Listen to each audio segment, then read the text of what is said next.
posisi klien dengan posisi lithotomy. Nah, posisi lithotomy itu dengan cara kaki diangkat seperti ini. Ya, selanjutnya kita memastikan apakah alat sudah lengkap atau belum. Di sini ada alat partu set, di sini ada pinset, gunting, klem, dan kateter logam. Nah, di sini ada bengkok. Nah, sebelum kita melakukan tindakan, kita harus melakukan pencegahan infeksi dengan cara pertama memakai alat pelindung diri. Karena di sini tidak ada alat pelindung diri. Selanjutnya, sebelum kita memakai handscoon, kita mencuci tangan dengan 6 langkah. Kita mencuci tangan, pastikan cincin, gelang tidak ada di tangan, karena akan membahayakan jika kita melakukan tindakan. Ini kita akan mencuci tangan dengan 6 langkah.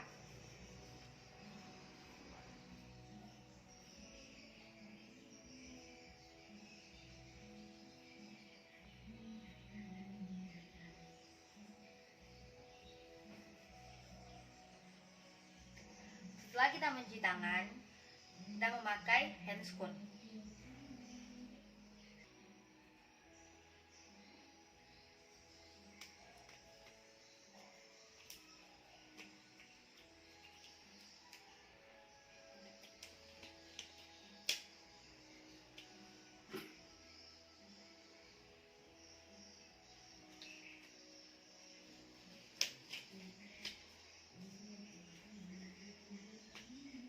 Jadi pastikan kandung kemih ibu kosong. Jika kandung kemih ibu penuh, kita harus mengeluarkannya dengan menggunakan kateter setelah dilakukan vulva hygiene. Jadi karena di sini tidak ada kateter, kita perumpamaan saja. Ya, selanjutnya kita merendam handscoon ke larutan air DTT. Setelah itu kita menggantikan dengan sarung tangan panjang.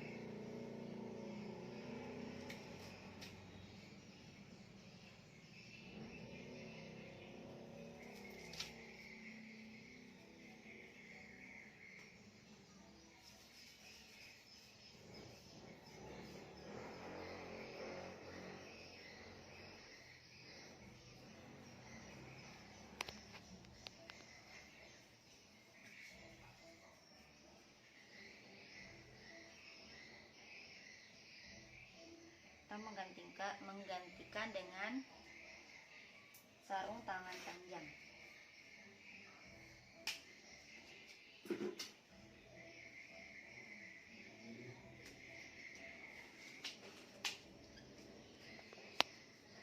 Selanjutnya, dengan lembut masukkan tangan dengan menyatukan kelima ujung jari ke introitus vagina dan ke dalam vagina ibu. Periksa vagina dengan serviks jika ada selaput ketuban atau bekuan darah pada cavum uteri. Nah, pertama-tama bikin seperti ini. Ini 2 jari. Terus mungkin uterus tidak akan berkontraksi secara penuh. Ubah tangan tersebut. Pertama kita masukkan seperti ini. Nah, itu seperti ini. Ini. Setelah itu ubah tangan tersebut menjadi kepalan tinju dan letakkan kepala tangan. Nah, jadi masuk seperti ini, lalu seperti ini, dan ubah tangan menjadi kepalan tinju. Nah, dan letakkan kepalan tangan pada vernix anterior. Tekan dinding anterior uteri, usahakan seluruh dataran punggung jari telunjuk hingga kelingking menyentuh fornix anterior. Sementara telapak tangan lain pada abdomen menekan dengan kuat dinding belakang uterus ke arah kepalan tangan dalam. Jadi seperti ini. Jadi seperti ini. Nah, selanjutnya tekan dinding perut bawah untuk menaikkan fundus uteri. Jadi dengan kepalan seperti ini. Agar telapak tangan kiri dapat mencakup dinding belakang uterus, pindahkan posisi tangan kanan sehingga telapak tangan kanan dapat menekan korpus uteri bagian depan. Jadi seperti ini. Jadi seperti ini.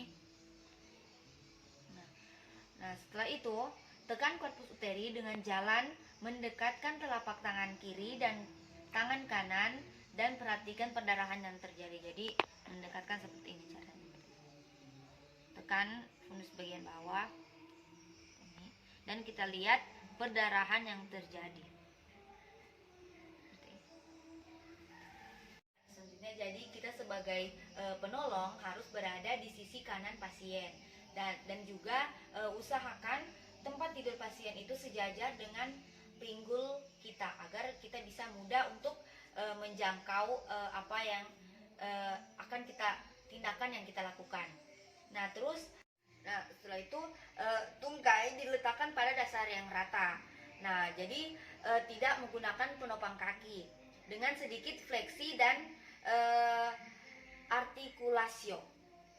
Nah, selanjutnya raba vulvasi arteri femoralis dengan cara meletakkan ujung jari telunjuk dan tengah tangan kanan pada lipa paha, yaitu pada pemotongan garis lipa paha seperti ini, dengan garis horizontal yang melalui titik 1 cm di atas dan sejajar dengan tepi atas simfisis pubis. Nah, pastikan vulvasi arteri teraba dengan baik. Nah, setelah vulvasi dikenal, setelah kita meraba ini dan kita mengetahui, setelah itu jangan pindahkan kedua ujung jari dari titik pulsasi tersebut, jangan dipindahkan. Jadi kepalkan tangan kiri dan tekankan bagian punggung jari telunjuk, tengah, manis dan kelingking umbilikus ke arah kolumna vertebralis dengan arah tegak lurus. Jadi seperti ini. Jadi kita sudah mendapat atau kita sudah kenal dengan apa yang kita raba tadi. Setelah itu kita kepalkan bagian tangan kiri, ini seperti ini. Nah, setelah itu dorongan kepalan tangan kanan akan mengenai bagian yang keras di bagian tengah atau sumbu pada ibu, dan apabila tekanan kepalan tangan kiri mencapai aorta abdominalis, maka pulsasi arteri femoralis yang dipantau dengan ujung jari telunjuk dan tengah kanan akan berkurang atau berhenti tergantung pada derajat tekanan pada aorta. Jadi seperti ini. Jadi kita tekankan seperti ini. Karena kita sudah meraba tadi di bagian lipa pahanya. Kita sudah mendapat yang kita kenali. Setelah sudah kita raba ini, kita kepalkan tangan kiri dan kita lakukan seperti ini. Kita tekankan. Ya, setelah itu jepit tali pusat dengan menggunakan klem.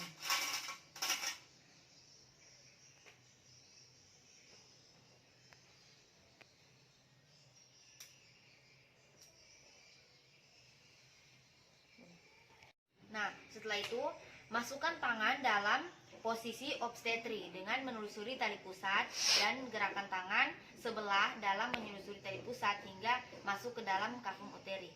Seperti ini, dengan menelusuri tali pusat seperti ini. Nah, setelah itu sedangkan tangan di luar menahan fundus uteri untuk mencegah inversio uteri. Seperti ini. Nah, lakukan reposisi uterus jika terjadi inversio uteri. Gunakan lateral jari tangan susuri dan dicari perlekatan plasenta. Tangan obstetri dibuka seperti memberi salam. Nah, lalu jari-jari dirapatkan. Menentukan tempat implantasi plasenta, tentukan tepi plasenta paling bawah. Gerakan tangan kiri dan tangan kanan sambil bergerak ke arah kranial hingga seluruh permukaan plasenta terlepas. Seperti ini. Nah, setelah itu pegang plasenta dan keluarkan tangan bersama plasenta. Seperti ini. Nah, tangan luar dipindahkan ke suprasimfisis untuk menahan uterus saat plasenta dikeluarkan. Seperti ini. Plasenta dikeluarkan.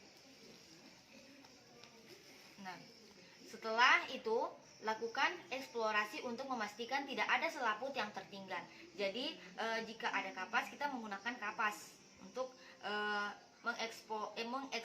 mengeksplorasi apakah ada sisa selaput di dalam atau tidak.